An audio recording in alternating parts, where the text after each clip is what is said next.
आज हम लोग देखेंगे हाइजेनबर्ग के अनिश्चितता का सिद्धांत। तो देखो, हाइजेनबर्ग के अनिश्चितता का सिद्धांत क्या कहता है। सन 1927 में जर्मन वैज्ञानिक वर्नर हाइजेनबर्ग ने अनिश्चितता का सिद्धांत क्या किया था, प्रतिपादित किया था।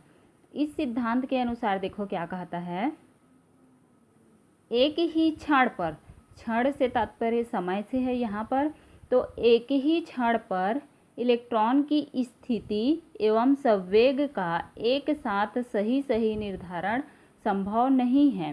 जब इलेक्ट्रॉन की सही स्थिति निर्धारित होती है तो उसका संवेग अनिश्चित होता है, तथा जब इलेक्ट्रॉन का सही संवेग निर्धारित है तो उसकी स्थिति अनिश्चित है। इसके कहने का क्या तात्पर्य है, हाइजेनबर्ग ने बताया कि किसी भी क्षण या फिर किसी विशेष समय पर इलेक्ट्रॉन की स्थिति और उसके संवेग को एक साथ निर्धारित कर पाना क्या होता है, असंभव होता है।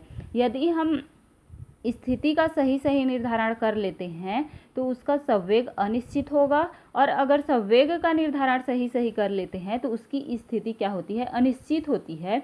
इसी कारण से इसको हाइजेनबर्ग के अनिश्चितता का सिद्धांत कहते हैं।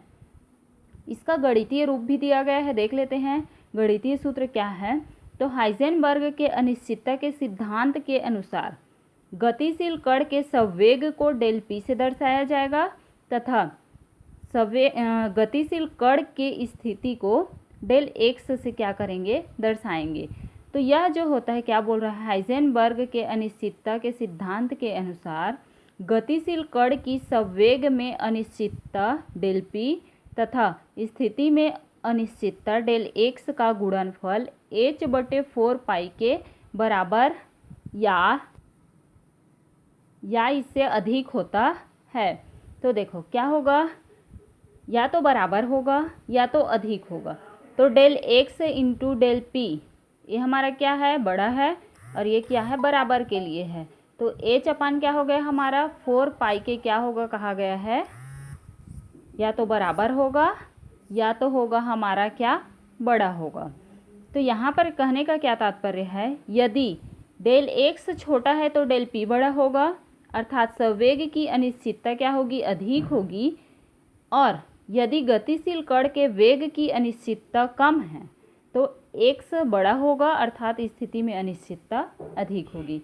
दोनों एक दूसरे के जस्ट अपोजिट हैं। अगर संवेग बड़ा है तो स्थिति छोटा होगा, और स्थिति बड़ा है तो संवेग छोटा होगा। यही जो बताना चाहते थे, इसीलिए इसको कहा गया है। दोनों को एक साथ सही निर्धारण नहीं कर पाने के कारण एक अनिश्चित ही रह जाता है। इसी कारण से इसको हाइजेनबर्ग के अनिश्चितता का सिद्धांत कहते हैं।